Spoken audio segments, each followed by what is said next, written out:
Everyone, तो आज की वीडियो में हम लोग देखेंगे किसी भी बाइनरी नंबर को डेसिमल नंबर में किस तरीके से कन्वर्ट करते हैं। इससे पहले देखा था हमने डेसिमल से बाइनरी नंबर को किस तरीके से कन्वर्ट करते हैं, तो आई होप आप लोगों ने वो वीडियो देखा होगा। तो हमने एक एग्जांपल लिया है। सबसे पहले हम लोग क्या करेंगे कि चेक कर लेते हैं रफ वर्क करके, मतलब थ्योरी करके, उसके बाद हम लोग कोड की तरफ जाएंगे। तो ये हमारे पास एक नंबर है, इसको हमें क्या करना है, डेसिमल में कन्वर्ट करना है।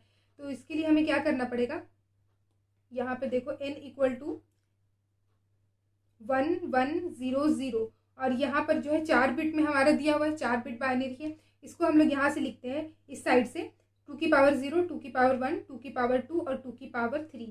ठीक है, अब इसके बाद क्या है, हम लोगों ने इस तरीके से एज्यूम कर लिया। उसके बाद क्या करेंगे, ये 1 है इंटू 2 की पावर 3 प्लस 1 इंटू 2 की पावर 2 प्लस 0 इंटू 2 की पावर 1 प्लस 0 इंटू 2 की पावर 0।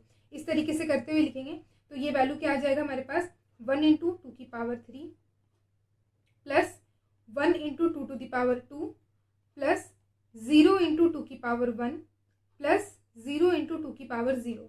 ठीक है, तो अब 0 है तो 0 वाला लिखने का जरूरत रहता भी नहीं है, तो 0 0 हो जाएगा और ये हो जाएगा 8 प्लस 4 यानी कि 12। तो ये जो बाइनरी नंबर आया ना, सॉरी, ये जो बाइनरी नंबर है इसका जो डेसिमल नंबर है वो है हमारा ये 12। अब इसको हम लोग क्या कर सकते हैं, इस तरीके से ब्रैकेट देके 10 लिख सकते हैं, मतलब ये क्या है, ये हमारा डेसिमल है। अब इसको क्या करते हैं, हम लोग कोड में देखते हैं कि किस तरीके से ये काम करेगा। तो ये देखो, ये जो है इसका कोड है, जिसको जो हमारा डेसिमल जो बाइनरी नंबर है उसको डेसिमल में कन्वर्ट करेगा। तो ये हमारा सॉल्यूशन 1 है और ये हमारा सॉल्यूशन 2 है। आप लोग चाहो तो ये वाला सॉल्यूशन भी लिख सकते हो, लेकिन अगर आप लोग इंटरव्यू में दे रहे हो तो ये वाला मत देना, क्योंकि ये जो है बना बनाया चीज़ है, इसको बस यूज़ करो ये वाले चीज़ को और हमारा जो है सॉल्यूशन आ जाएगा।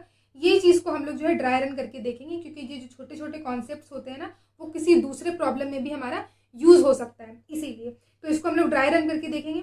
और मैं ड्राई रन जो है काफ़ी डिटेल में करने वाली हूँ, इसीलिए आप लोग थोड़ा देखना इसको अच्छे से, और वीडियो देखने के बाद आप लोग दूसरा इनपुट के लिए आप लोग उसको खुद से ड्राई रन करना।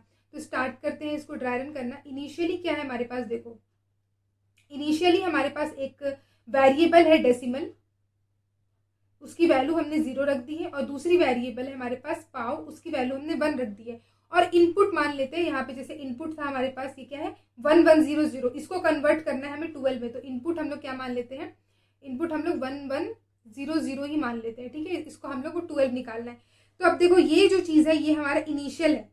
ठीक है, ये चीज़ हमारा इनिशियल है। हम लोग जो है यहाँ पर ये एन लॉन्ग एन जो है हमारा ये आर्ग्यूमेंट है और हम लोग इंट रिटर्न कर रहे होंगे। ठीक है, तो ये इनिशियल है। उसके बाद हमारा क्या है, एक वाइल लूप है जो यहाँ से स्टार्ट होकर यहाँ पर हमारा एंड हो रहा है। तो ये वाइल लूप जो है किस तरीके से काम करेगा, इस वाइल लूप के अंदर हमारे 4 वेरिएबल है जो अपडेट हो रहे हैं। पहला है रिमाइंडर, फिर एन जो है हमारा इनपुट वो भी अपडेट हो रहा है, डेसिमल नाम का एक वेरिएबल जो हमने लिया वो अपडेट हो रहा है, और पाव अपडेट हो रहा है। तो ये 4 वेरिएबल हमारे लूप के अंदर जो अपडेट हो रहे हैं। आपको किस तरीके से अपडेट हो रहा है ये तो हमने यहाँ पे लिख दिया। अब आप लोग को याद रखना पड़ेगा। तो देखो ये जो प्रोग्राम्स होते हैं ना, इसको याद करना नहीं होता है, जैसे हम लोग हिस्ट्री ज्योग्राफी याद करते हैं, वो चीज़ यहाँ पे नहीं करना। इसका इजी तरीका है कि आपको ये याद रहे, ड्राई रन करना। अब जितनी बार ड्राई रन करोगे, इसको यूज करोगे दूसरे प्रोग्राम्स में, क्योंकि लीड कोड या फिर कोई दूसरे कॉम्पिटिटिव प्रोग्राम्स में क्या होते हैं ना, एक दूसरे से कनेक्टेड रहते हैं। मतलब सपोज मान लो ये वाला जो कॉन्सेप्ट है, एन को एन बाई 10 कर रहे हैं, तो वो कॉन्सेप्ट कहीं पे लगेगा। ये मॉड 10 कर रहे हैं, वो वाला कॉन्सेप्ट कहीं लगेगा। मॉड मतलब ये मॉड्यूलो ऑपरेटर। ठीक है, ये कहीं पे लगेगा, कहीं पे ये कॉन्सेप्ट लगेगा। तो छोटे छोटे कॉन्सेप्ट होते हैं जो बड़े प्रोग्राम्स में लगते हैं। तो स्टार्ट करते हैं ड्राई रन करना इसको। तो जब हमारा लूप फर्स्ट टाइम चलेगा तो हमारी जो है कौन सी वेरिएबल है, रिमाइंडर नाम की जो वेरिएबल है हमने ली है वो अपडेट होगा। किस तरीके से, एन परसेंटेज 10। तो एन क्या है हमारे पास 1100 परसेंटेज 10। अगर हम लोग किसी भी नंबर को परसेंटेज 10 करते हैं ना, मतलब रिमाइंडर निकाल रहे होते हैं, तो उस नंबर का जो लास्ट वाला डिजिट है वो आ जाता है। तो अब जैसे यहाँ पे ये वाला नंबर है, इसको अगर हम लोग ऐसे परसेंटेज 10 कर देंगे ना, तो लास्ट वाला डिजिट क्या है, ये 0, यही रिटर्न करेगा। ठीक है, तो 0 हो गया। उसके बाद है हमारे पास एन भी अपडेट हो रहा है, एन अपडेट हो रहा है एन बाई 10। तो एन क्या है 1100 डिवाइडेड बाई 10, तो ये क्या हो जाएगा 110। ठीक है, उसके बाद हमारे पास है decimal number, decimal variable. Decimal किस तरीके से अपडेट हो रहा है, डेसिमल प्लस इक्वल टू, मतलब decimal equal to decimal plus remainder into power. इस लाइन का मतलब ये है कि decimal equal to decimal plus remainder equal into power. तो डेसिमल की वैल्यू क्या है हमारे पास 0, रिमाइंडर आया है 0 और पावर है 1। तो यहाँ पे लिख देंगे डेसिमल यानी कि डेसिमल प्लस रिमाइंडर यानी कि 0 इंटू पावर यानी कि 1। तो ये आ जाएगा हमारा 0। उसके बाद फिर हमारा एक जो पाव वेरिएबल है वो भी अपडेट हो रहा है। किस तरीके से, पाव इक्वल टू पाव इंटू टू। पाव क्या है, अभी 1 है, इसको इंटू 2 कर देंगे यानी कि ये आ जाएगा 2। तो ये हमारा जब लूप फर्स्ट टाइम चला तो ये चीज़ हुआ। जब हमारा लूप सेकेंड टाइम चलेगा तो क्या होगा, फिर से remainder equal to n mod 2। अब क्या है ना, ये देखो मैं यहाँ पे इस तरीके से काट के अपडेट नहीं कर रही हूँ, ठीक है। बहुत सारे लोग ऐसे ऐसे करते हैं। अब जैसे मैं अपना खुद से अगर कोई चीज़ सॉल्व करूँ तो मैं ऐसे ही ड्राई रन कर लेती हूँ, लेकिन क्योंकि मैं वीडियो बना रही हूँ आप लोगों को समझ में, इसलिए मैं पूरा स्टेप लूप 1 लूप 2 लिख रही हूँ। देखो यहाँ पे क्या है, जब रिमाइंडर अब दोबारा है तो फिर से n% 10 होगा। तो अब n ये वाला यूज नहीं होगा। आप लोग नीचे से इस तरीके से चेक करते हो जाओ, नीचे से चेक करते हो जाओ कि n की वैल्यू क्या है। तो यहाँ पे देखो नीचे से n की वैल्यू यहाँ पे ये मिल गई। तो अब ये वाला n यूज नहीं होगा, ये n यूज होगा। तब यहाँ पे लिखेंगे 110% 10। अब यहाँ पे भी इसका लास्ट डिजिट 0 है तो ये 0 आएगा। फिर n equal to 110 divided by 10 यानी कि ये क्या हो जाएगा 11। फिर उसके बाद फिर से डेसिमल अपडेट होगा। Decimal equal to decimal plus remainder into power. तो अब फिर नीचे से देखते हुए जाएंगे। डेसिमल क्या है हमारा 0 प्लस रिमाइंडर क्या है हमारा, यहाँ नीचे से देखते जाओ ये वाला रिमाइंडर, ठीक है। ये रिमाइंडर मत ले लेना, ये वाला नहीं, ये वाला रिमाइंडर, ठीक है। तो रिमाइंडर इंटू पावर को फिर से नीचे से देखते हुए जाओ, ये वाला पावर, ठीक है। तो हम लोग जब लूप 1 का हम लोग क्या क्या यूज कर रहे हैं, ये वाला डेसिमल, ये वाला पावर, और लूप 1 का हम लोग ये यूज कर रहे हैं। तो ऐसा नहीं कि हम लोग लूप 1 का मतलब लूप 2 चला रहे तो सारा का सारा वैल्यू लूप 1 का यूज कर रहे, ऐसा नहीं कर रहे। हम लोग नीचे से देखते हुए जा रहे हैं। लूप 1 का हम लोग सिर्फ ये डेसिमल और ये पावर यूज कर रहे हैं, और लूप 2 से हम लोग ये रिमाइंडर, क्योंकि यहाँ पे ये अपडेट हो चुका है इसलिए ये यूज कर रहे हैं। इसलिए मैं बोल रही हूँ नीचे से देखते हुए जाओ। अब डेसिमल क्या है 0 प्लस रिमाइंडर क्या है 0 इंटू पावर क्या है 2। तो ये क्या हो जाएगा हमारा डेसिमल 0। उसके बाद पावर अपडेट होगा। पाव इक्वल टू पाव इंटू 2। तो पाव क्या है 2, तो 2 इंटू 2 ये हो जाएगा हमारा 4, ठीक है। अब हमारा जो है लूप जो है हमारा थर्ड टाइम जब चलेगा, लूप जो हमारा थर्ड टाइम चलेगा तब क्या होगा, रिमाइंडर इक्वल टू n क्या है हमारे पास, नीचे से देखते हुए जाए 11 है, 11 मॉड 10 1 आ जाएगा। उसके बाद n equal to 11 divided by 10। तो ये क्या होगा 1.1 इंटीजर डिवीजन है, पॉइंट पे नहीं आएगा, सिर्फ 1 आएगा। उसके बाद फिर डेसिमल अपडेट होगा। Decimal equal to decimal plus, decimal क्या है 0 plus remainder into power, remainder है 1 इंटू पावर है 4। तो ये क्या आ जाएगा डेसिमल इस बार 4, ठीक है। उसके बाद हमारा पावर अपडेट होगा। पाव इक्वल टू पाव इंटू पाव 4 है इंटू 2 कर देंगे, आ जाएगा हमारा 8। तो ये हमारा लूप जब हमारा तीसरी बार चला तो ये रिजल्ट आया। इसको भी मैं क्या करती हूँ छोटा कर देती हूँ थोड़ा, ठीक है। चलो यहाँ पे लूप तीसरी बार चला, थोड़ा सा यहाँ पे मैं लिख देती हूँ अब चीज़ को। यहाँ पे जब हमारा लूप जब हमारा फोर्थ टाइम चलेगा तब क्या होगा, रिमाइंडर इक्वल टू, फिर से रिमाइंडर इक्वल टू n क्या है हमारे पास 1 मॉड 10, 1 मॉड 10 क्या होगा हमारे पास 1, ठीक है। उसके बाद हमारे पास है n equal to n by 10 क्या होगा हमारे पास, n क्या है 1 डिवाइडेड बाई 10 यानी कि 0.1 इंटीजर डिवीजन है तो 0.1 ही होगा, सिर्फ 0 हो जाएगा। और उसके बाद फिर decimal equal to decimal plus, decimal क्या है पहले का हमारा डेसिमल है 4 plus remainder into power, remainder क्या है हमारा 1 इंटू पावर क्या है हमारे पास 8। तो ये क्या हो जाएगा 4 प्लस 8 ये आ जाएगा 12। और उसके बाद हमारा पाव अपडेट होगा। पाव इक्वल टू पाव इंटू 2, पाव अभी है 8 इंटू 2 हमारा हो जाएगा फॉर्मूले का, तो 16 ये हो गया। तो ये हमारा लूप 4 है। इसको भी मैं थोड़ा सा अच्छे से लिख देती हूँ इधर। आई होप आप लोग को ये चीज़ जो है दिख रहा होगा, ठीक है।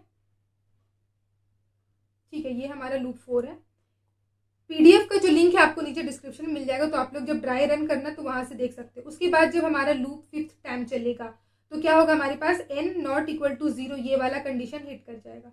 देखो ये वाला कंडीशन हमारा लूप कितनी बार चल रहा है, ये वाला लूप, लेकिन रुकेगा ना कब रुकेगा, जब n नॉट इक्वल टू 0 है, ये कंडीशन हमारा फेल हो जाएगा। तो लूप तब तक चलेगा जब n नॉट इक्वल टू 0 है तब तक चलेगा। जैसे ही 0 हो जाएगा वो लूप रुक जाएगा। तो देखो लूप 4 में अगर देखो तो n क्या है ना हमारा, ये n यहाँ पे हमारा 0 आ गया। ये चीज़ देखो ध्यान से, ठीक है।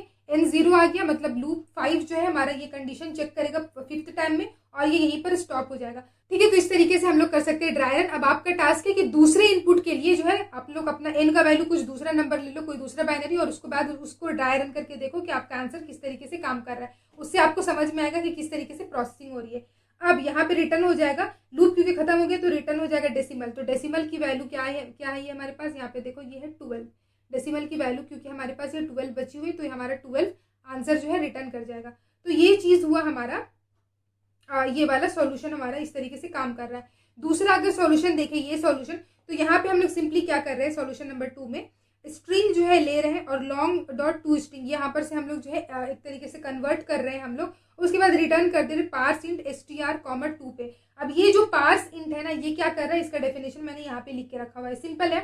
सिंटेक्स क्या होता है इसका, पार्स इंट का कोई स्ट्रिंग रहता है और उसके बाद उसको जो है रेडिक्स रहता है, तो ये जो रिटर्न करता है an integer with the base specified at radix. अब क्योंकि यहाँ पे हम लोग बाइनरी ले रहे हैं ना, तो इसलिए हमने यहाँ पे 2 लिखा है। जैसे एग्जाम्पल बाइनरी के लिए 2, ऑक्टल के लिए 8, तो रेडिक्स क्या स्पेसिफाई करता है कि नंबर जो सिस्टम है, कौन सा नंबर सिस्टम यूज हो रहा है। तो बाइनरी नंबर सिस्टम है तो हम लोग बाइनरी के लिए 2 यूज किए, ऑक्टल चाहिए तो यहाँ पे 8 यूज करेंगे। तो ये इस तरीके से क्या करता है कि बाइनरी से डेसिमल में हमारा ये वाला फंक्शन जो हमारा कन्वर्ट कर देगा। अब अगर बात करें हम लोग इसकी टाइम और स्पेस कॉम्प्लेक्सिटी की, तो यहाँ पर इसकी टाइम कॉम्प्लेक्सिटी हो जाएगी order of log of n, जैसे पहले हमने देखा था, इसकी टाइम कॉम्प्लेक्सिटी हो जाएगी order of log of n, और स्पेस कॉम्प्लेक्सिटी यहाँ पे तो कुछ लग नहीं रहा है स्पेस, तो ऑर्डर ऑफ 1।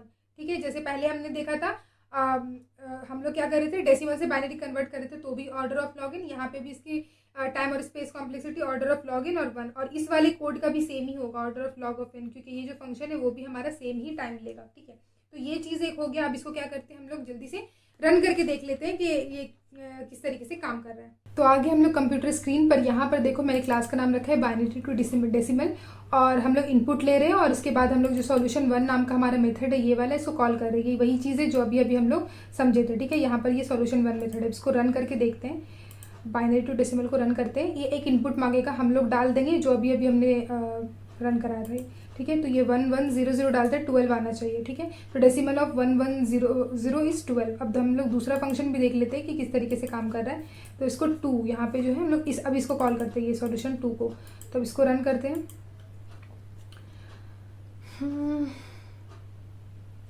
ठीक है, अब यहाँ पे डालते हैं 1100, तो ये आ जाएगा हमारा फिर से 12। ठीक है, कोई दूसरे इनपुट के लिए भी आप लोग चाहें तो रन करा सकते हैं। इस कोड का लिंक आपको नीचे डिस्क्रिप्शन में मिल जाएगा, आप लोग वहाँ से चेकआउट कर सकते हैं, और वीडियो का PDF भी आप लोग को नीचे डिस्क्रिप्शन में मिल जाएगा। सो गाइस, अगर वीडियो अच्छा लगा हो तो प्लीज़ वीडियो को लाइक करना, और अगर अभी तक आपने चैनल को सब्सक्राइब नहीं किया है तो प्लीज़ चैनल को भी सब्सक्राइब कर देना। Thank you so much guys for watching this video.